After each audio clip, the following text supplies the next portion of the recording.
Olá, pessoal, tudo bem? Então, hoje estamos aqui para poder falar um pouquinho sobre anexos cutâneos e preparações farmacêuticas.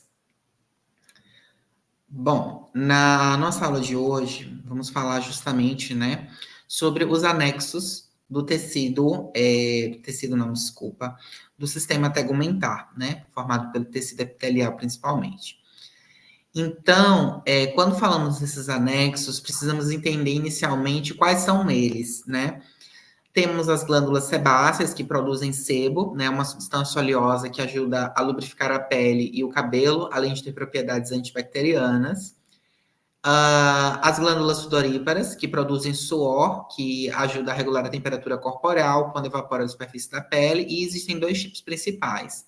As glândulas sudoríparas écrinas, encontram-se por toda a pele e produzem suor aquoso. E as sudoríparas apócrinas, que localizam-se principalmente nas axilas e nas regiões genital, produzindo um suor que contém compostos orgânicos que podem ser metabolizados por bactérias, causando odores corporais. Então, além de entender essas glândulas, precisamos entender que é um processo natural, por exemplo, a produção do sebo. Então, um corpo, uma pele sem sebo, essa pele ela está desprotegida, né? Então, existem implicações dermatológicas, né, para aquele paciente que utiliza, por exemplo, muitos cosméticos para retirar esse sebo, né? Principalmente em áreas mais sensíveis, como a da face.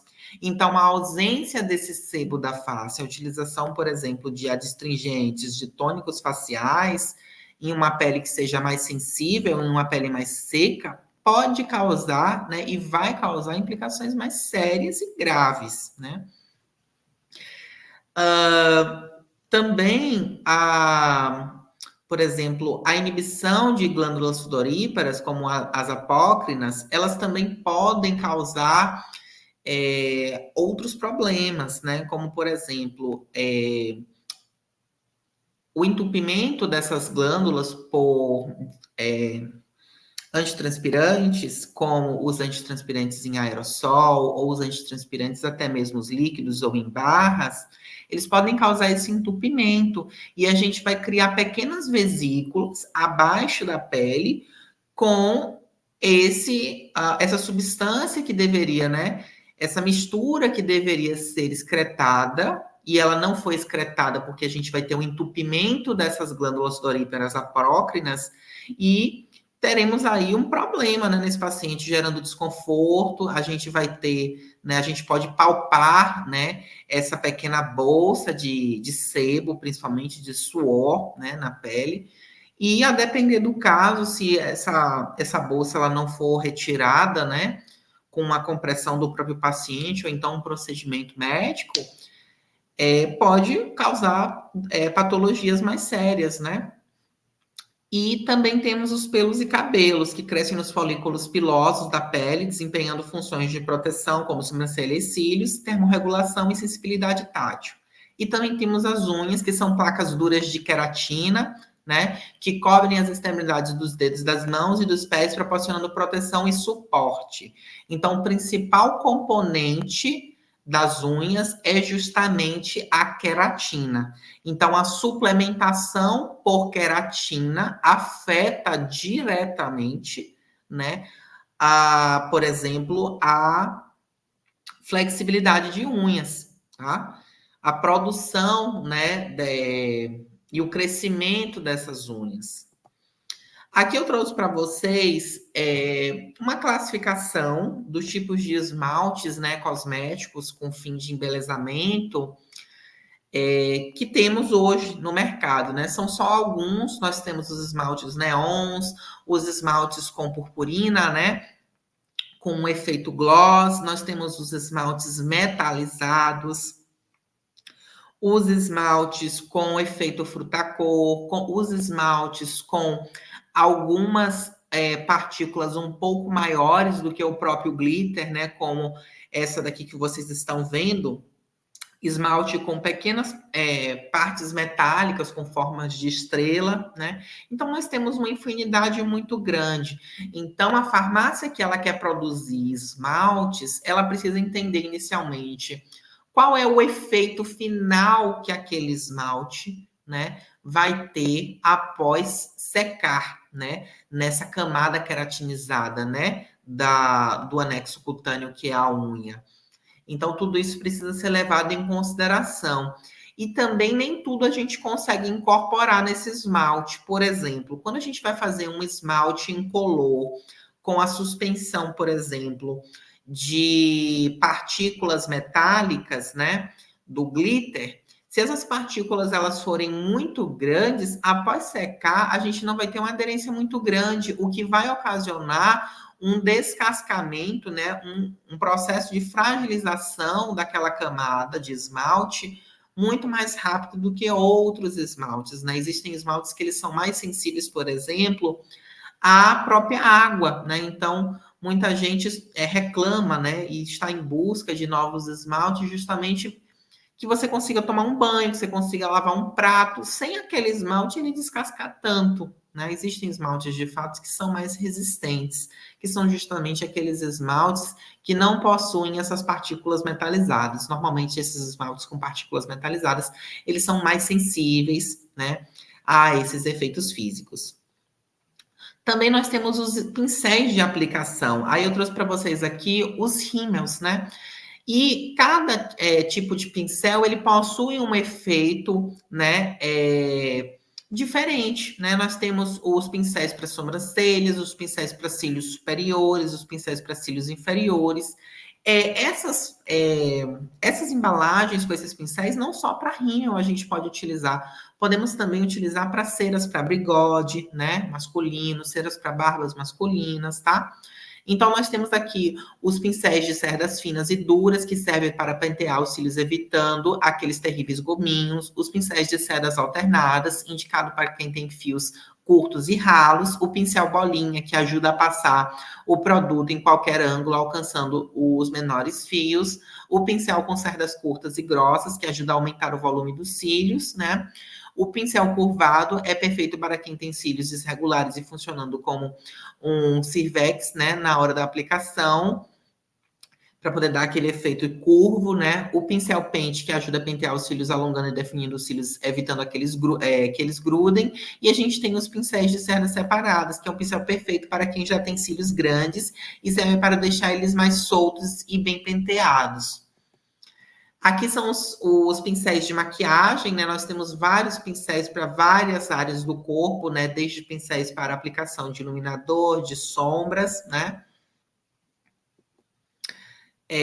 Aqui nós temos novamente uma explicação, né? Para que serve cada tipo de pincel. Então, nós temos os pincéis para base, os pincéis para corretivos, os pincéis mais soltos e mais volumosos, como esse daqui, esse terceiro que é para pó finalizador, os pincéis de blush, que eles são chanfrados, e nós temos também as esponjas de maquiagem, que são uma grande tendência hoje em farmácias que produzem cosméticos, que são produtos que são facilmente vendidos em frente de loja. O que são esses produtos de frente de loja?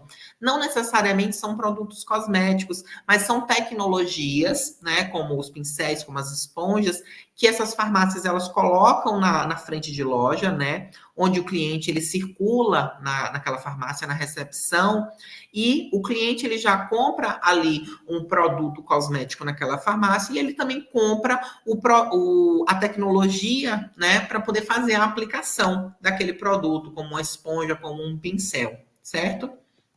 E normalmente são produtos, né, tecnologias que possuem um alto valor agregado, né? Então a gente consegue ter uma margem de lucro muito maior. Então são produtos de fato muito eficientes para garantir uma rentabilidade maior, né, para a farmácia. E aí a gente vai falar agora sobre desodorante antitranspirante, que o desodorante ele previne o odor corporal ao combater as bactérias que se alimentam do suor na pele. Já os antitranspirantes, eles reduzem a quantidade de suor liberado ao bloquear temporariamente os ductos das glândulas sudoríparas. Então, o uso indiscriminado de antitranspirante vai causar justamente o entupimento dessas glândulas, certo? Lembrando que os desodorantes, né, corporais, eles são classificados como cosméticos de grau 1 e os antitranspirantes são classificados como cosméticos de grau 2. Os desodorantes, a função dele, né, é projetado principalmente para combater o odor corporal causado pela atividade bacteriana na pele. Ele geralmente contém ingredientes antimicrobianos que ajudam a reduzir o crescimento de bactérias na pele, minimizando assim o odor. Os ingredientes, né, podem conter substâncias como bicarbonato de sódio, álcool, entre outros, que são eficazes contra as bactérias que causam o odor. Já os antitranspirantes é formulado para reduzir a quantidade de suor que é liberada pelas glândulas sudoríparas. Ele faz isso ao bloquear temporariamente os ductos das glândulas sudoríparas, reduzindo assim a produção de suor. Os ingredientes, né, possuem geralmente sais de alumínio, como cloreto de alumínio, que ajudam a formar um plug temporário nos poros de glândulas sudoríparas. Isso reduz a quantidade de suor que alcança a superfície na pele.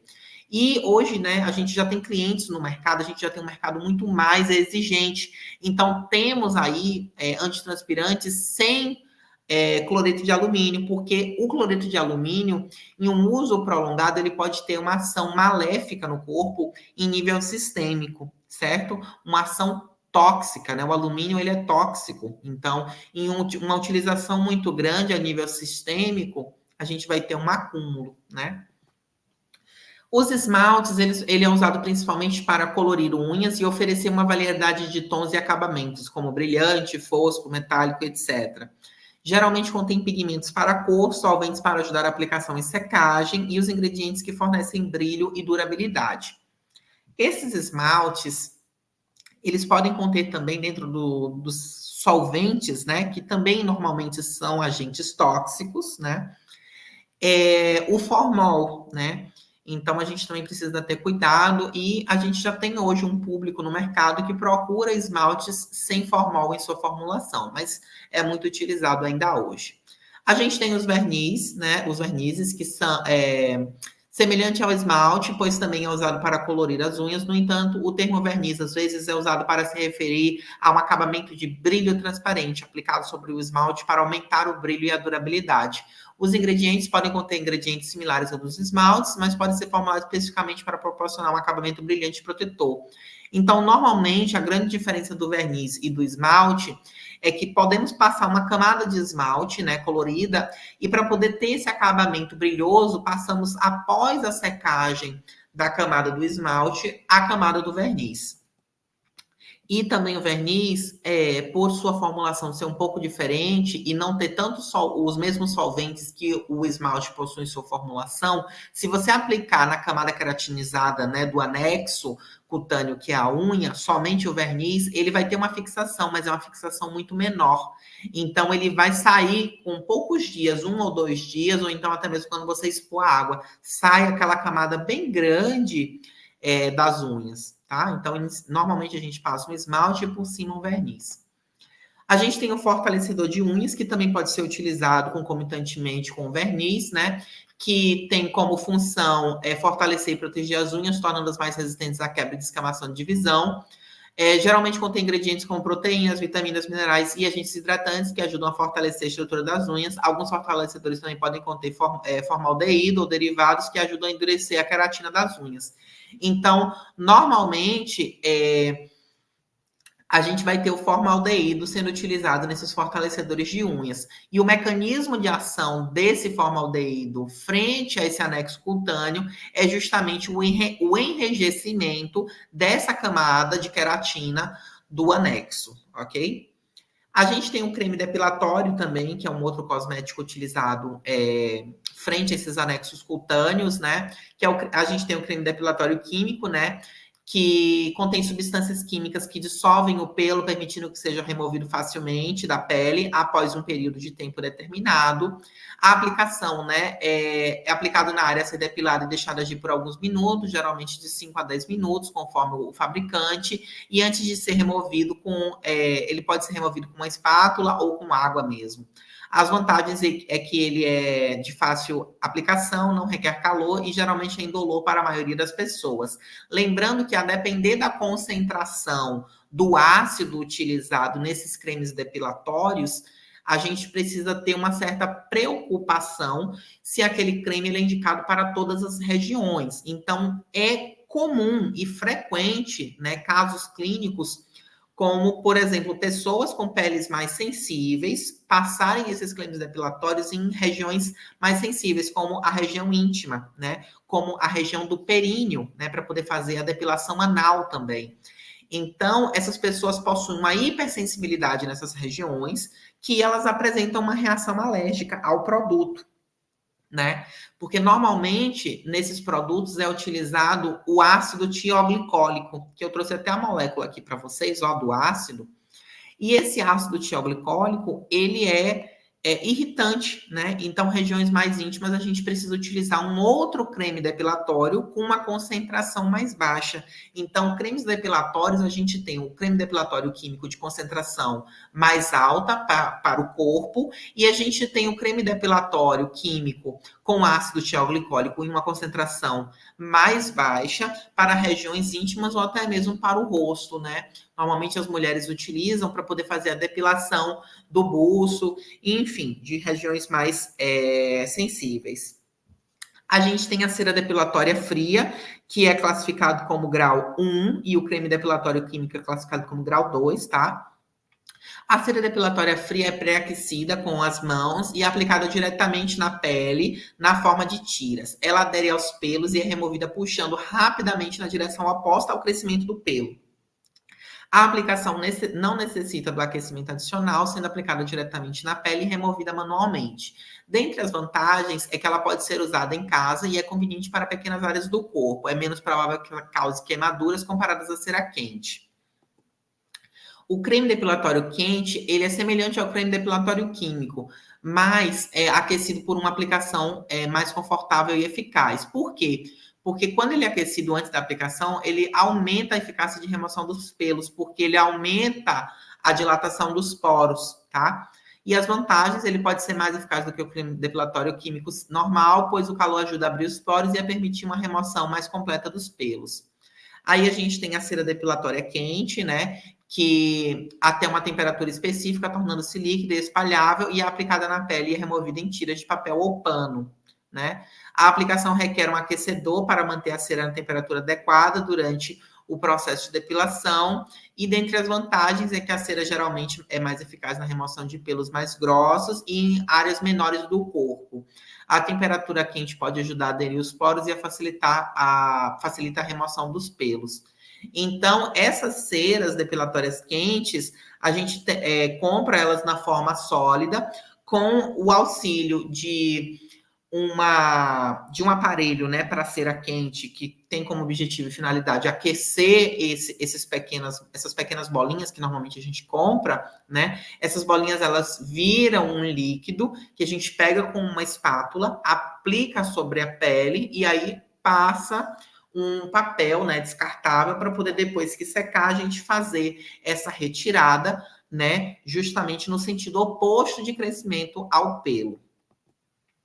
Certo? Pessoal, então foi isso no nosso encontro de hoje, né?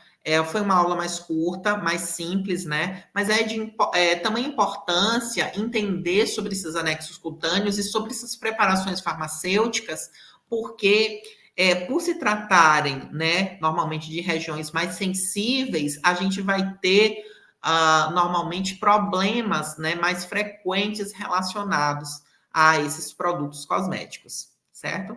Foi isso, aguardo vocês no nosso próximo encontro.